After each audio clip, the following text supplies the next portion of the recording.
Why most Malaysians never becomes wealthy in 2026? The illusion of prosperity. First, visible upgrades versus asset. Malaysians' culture often prioritize status symbol over wealth building asset, such as buying the latest Gucci or LV bags instead of buying a property as part of their asset, or even purchasing into a dividend stock, for example. Second is actually on the lifestyle inflation trap. As salaries rise modestly, expenses rises even faster. The desire to upgrade immediately drains the surplus needed for long-term growth, such as when we actually get an increment of, let's say, 1,000 ringgit in our salary, we quickly think that, oh, with 1,000 ringgit a month extra, I can actually spend onto more monthly installments instead. Thirdly is actually ignoring paying yourself first. Savings are often treated as what is left over after spending rather than a non-negotiable first expense. The mentality is that assuming if I'm earning 10,000 a month, I'm going to pay off all my expenses and spend 9,000 first. With the balance of only 1,000, I will think of saving. Rather than when I receive this 10,000, I want to save 5,000 this month. So I'll allocate 5,000 into my assets, and then with the balance of 5,000, I only consider spending it. The household debt trap. The consumption debt for low-income earner is actually 47% of their income into the total debt. The high debt to GDP. Malaysia maintained one of the highest ratio in the region, primarily driven by housing, car loan, and consumption. The consumption credit, a significant portion of debt for those earning for non-asset consumption.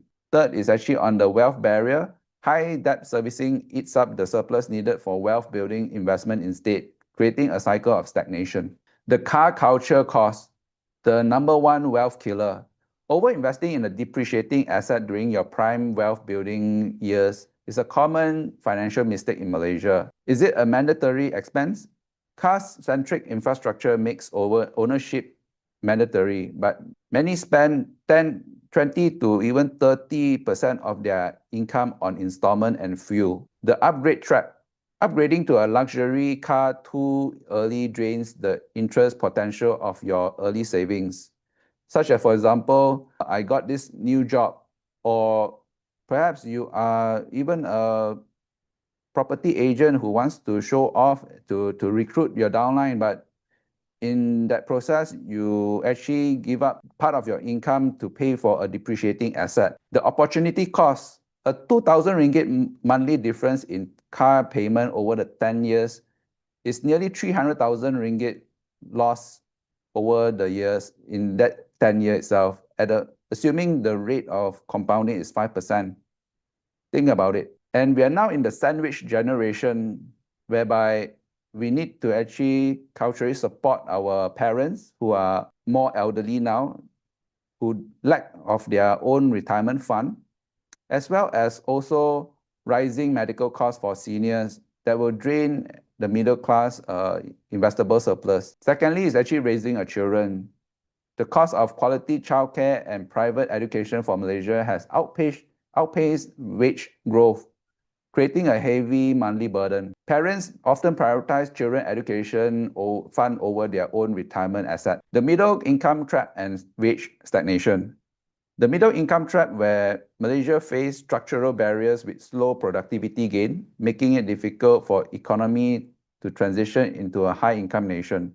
The wage stagnation versus living costs. Real wage growth has not kept in pace with the rising cost of food, housing, and healthcare, shrinking the surplus available for investing. Think of it, today we are still having fresh graduates who are only earning 2,500 or 3,000 a month, and this has been the same for the past 20 to 30 years. But 20 to 30 years ago, the spending power of that 3,000 ringgit is almost 2 times of today's standard at 20 years later. So think about it, the rising cost of the food, housing, and healthcare has actually shrank most of your surplus that you can actually use it for investing. Another thing is actually on the brain drain phenomenon, where many high potential Malaysian seek wealth building opportunities abroad, such as in Singapore, further depleting the local talent pool and economic dynamic. Low financial literacy and documentation. 79% of Malaysians lack a proper financial plan. The automatic fallacy is wealth building is often assumed to be automatic through EPF alone, leading to a lack of proactive personal investment. Savings versus investing. A critical gap exists in understanding that saving capital but only investing grows it against inflation. Scam vulnerability is where low literacy makes many skeptical to get-rich-quick schemes, resulting in devastating capital losses. I believe today we see a lot of news reporting that a lot of people get scammed over financial scams in online, where they are willing to invest their entire capital of 1 million ringgit. Inflation and currency impact. Purchasing power erosion. A 3% domestic inflation means that today your 1,000 ringgit will only have the purchasing power of 550 ringgit in 20 years' time. Your wealth actually shrinks silently. The currency devaluation. The ringgit long-term performance makes global assets such as US stocks, gold more expensive, raising the barrier for international diversification. Single economy risk. Failure to diversify into global asset leaves your worth tied to a single volatile domestic economy. The cost of living. Rising costs in food, housing, and healthcare quietly reduces the surplus income available for you to invest. EPF is actually a floor, not the ceiling. Today, if you have your funds invested in EPF, you are definitely better than a lot of people who are just saving their money in their bank account or even putting into FD. But the trap is on the withdrawal, where withdrawing EPF for housing or education early severely depletes your compounding interest potential. There's also an insufficient benchmark where only 36% of active members meets the basic benchmark by age 55, leaving the majority vulnerable. And lastly, the wealthy mindset where high net worth individuals treat EPF as low safety net while building separate aggressive investment portfolio. Mind shift on having consumption to sustainability. The wealth mindset shift from how much can I spend to how much can I invest. Wealth is what you don't see. It's the asset you own, not the items you buy.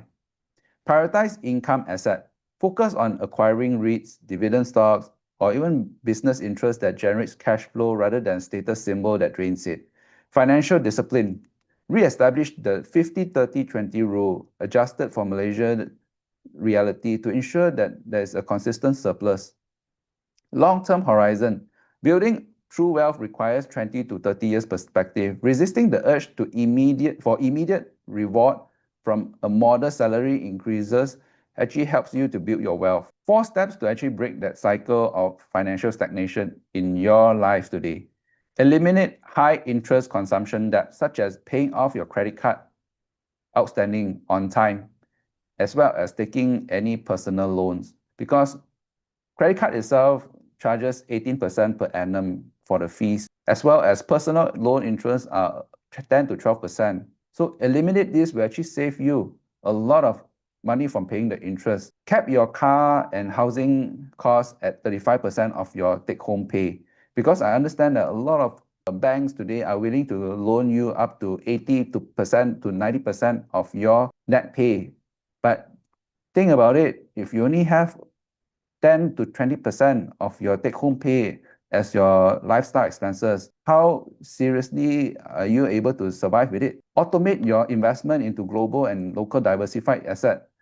Make sure that when you get your paycheck, spend first into investing on all these assets before the balance is used for your own entertainment. And then invest in your financial education to avoid scams and make better choices. So if you have any questions or you have any inquiry, feel free to ask or leave your comment below, and I'll see you in the next video.